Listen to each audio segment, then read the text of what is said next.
Tambak-tambak na putik at basura ang iniwan ng baha sa mga bahay at paaralan sa Central Luzon nang manalasa ang bagyong Egay. Nitong kasagsagan ng bagyo, 17 bayan sa Bulacan ang naapektuhan ng matinding pagbaha. At dahil 14 na araw na lang at pasukan na, sinamantala ng Members Church of God International Bulacan Chapter na makabahagi sa pagbubukas ng Brigada Eskwela ng Department of Education o DepEd. Sa Barangay Banga Elementary School sa Plaridel, Bulacan, ilan sa kanila ay nagtabas pa ng damo gamit ang grass cutter.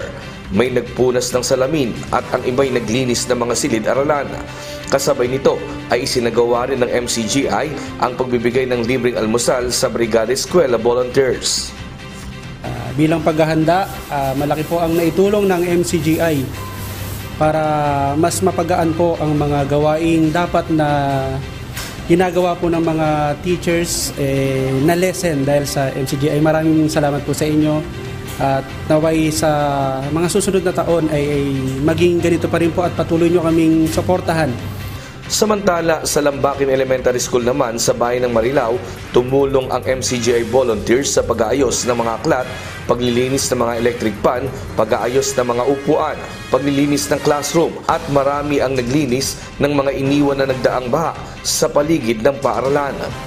Sa Brigada Eskwela, salamat kasi naging part kami ng maliit na paggawa sa kabila ng kaliitan po namin.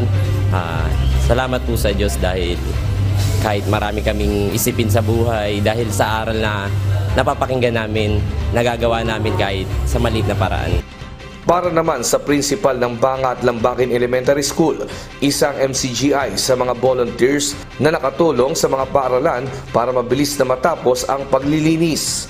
Ikinatawa rin ng mga guro ang libreng almusal ng MCGI.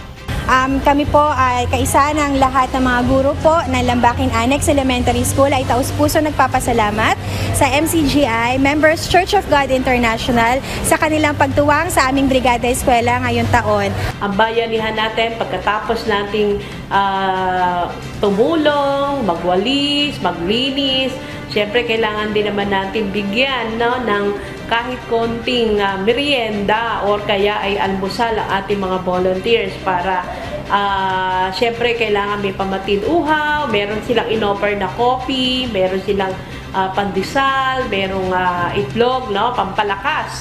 Samantala, ngayong araw naman, naka-schedule ang Brigada Eskwela ng MCGI Bulacan Chapter sa Panasaan Elementary School sa bayan ng Malolos. Diyos ang aming sandigan, serbisyo publiko ang aming pinahahalagahan.